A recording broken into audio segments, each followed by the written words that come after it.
Why should the prophets be our role models and not things like celebrities? Truth is, Allah didn't tell us about the lives of the prophets just so we could clap for them, for example. It wasn't the only reason. Yes, it was obviously also to see how unattainable their status to Allah is, which is why they are chosen to be were chosen as prophets. But that was not the only reason. Did we ever stop to think to ourselves, why did Allah reveal in such great detail each prophet's tests?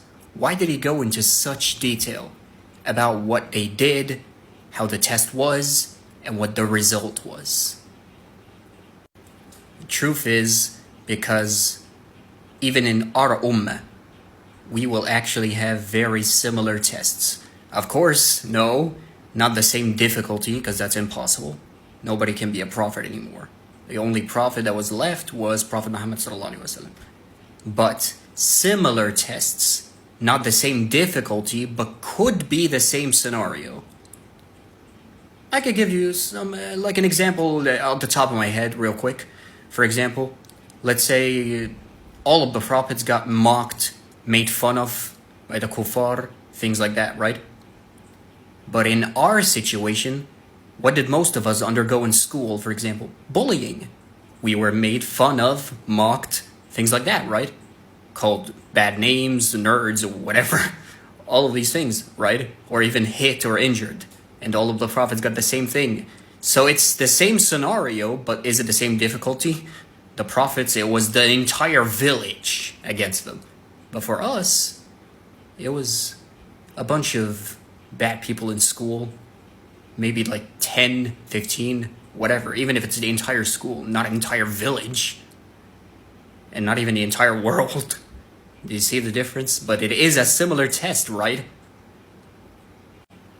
So that's why Allah gave us the tests in very great detail about the prophets. It's obviously to show us, even they are humans, they're not angels. For example, take Prophet Yunus, alayhi salam. What happened with him? Remember, Allah told him not to leave the village before Allah decrees or orders him to do it. But he got mocked multiple times by the kuffar of that village, and what happened? He left prematurely and did not wait for Allah's order. So what did Allah do? You remember? He put him in the belly of a whale as punishment.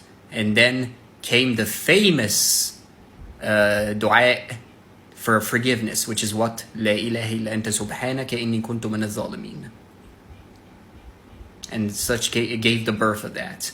And now what do we do with these du'as? We know that Allah always forgives because of that test. It shows us Allah's mercy, but it also shows us what?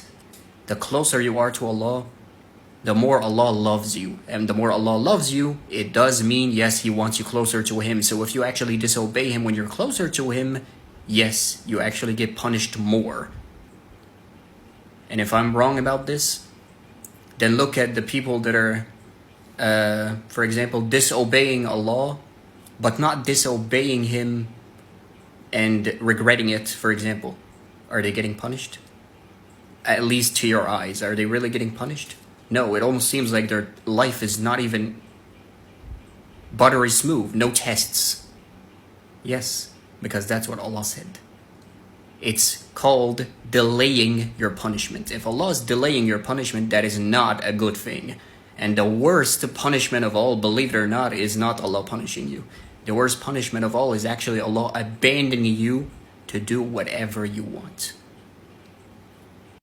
So why should the prophets be our role models? And for example, not really like celebrities, because we all know a lot of us just love celebrities so much, it's almost to the point of worship.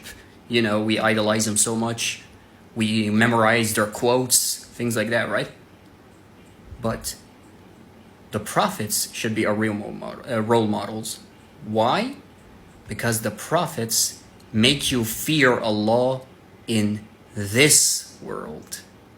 But But the celebrities, they actually make you fear Allah in the afterlife. The prophets push you to gain the rewards of this world and the next one. But the celebrities, they only want you to have the materials, the possessions, the challenges, the goals, objectives of this world, but not the next. Also becoming inspired by, fake role models like celebrities, YouTubers, things like that. What does that push you to be? It pushes you to become too attached to this world. Remember, as we said before, the whole true purpose of this life. Yes, obviously enjoy your life, but have a balance. You want to enjoy that life and the next. In other words, you want to enjoy this life and prepare yourself for the next as well. And not just simply enjoy that life, which means going all with your heart's desires, for example. So how do they push us to become too attached to this world? For example, how we all see those inspiring messages from celebrities or inspiring speeches. They all say, well, not the same thing, but it's almost the same scenario.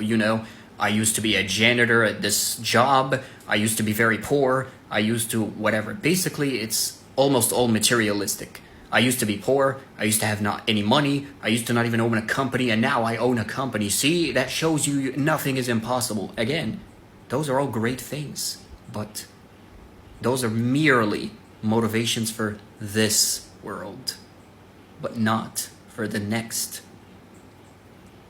So basically, you're talking about how to achieve your dreams. That's beautiful, but achieving your dreams in this world. Prophets, on the other hand, as you can clearly see from their very extremely difficult lives, they want you to have your dreams in this world, through patience and still enjoying life, as we said, having a balance. But the true goals and dreams are in the afterlife, which is the actual life that matters. Subhanallah. Know also that there are, of course, servants that Allah tests a lot more than others. And yes, it is because He loves them or prefers them over other servants. That's actually a thing. Because the more you get closer to Allah, the more you get tested, which means obviously you get more difficult tests because your wisa, لا يكلف نفسا إلا وسعها, which means Allah does not burden a soul more than it can bear. Your limits actually rise as well, because your faith becomes stronger, which means your soul lights up more, which hungers more for its creator. Because believe it or not, every soul of ours actually hungers for the creator. The more you feed that soul, the more it hungers more for the creator. And the more you just go to your desires and have your desires as a God, which actually is a thing in the Quran. I'll actually mention it right now. Hold on. So because I don't remember the ayah very well, it was Surah Al-Jathiyah, ayah 23, and I'll show right now.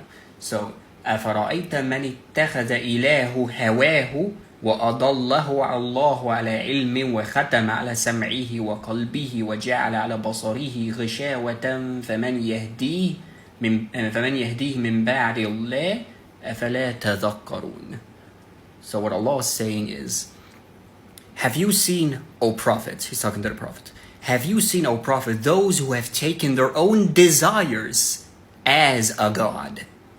And so Allah has led them astray, sealed their hearing, placed a cover on their sight, and just left them to stray knowingly. Who can then guide them after Allah? So will you all not be mindful of this?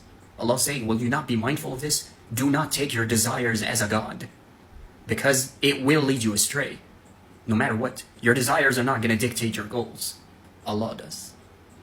So celebrities are more likely to push you towards your desires, but the prophets are more likely to push you with your soul. And what is your soul hunger for? The Creator. So it pushes you towards the what?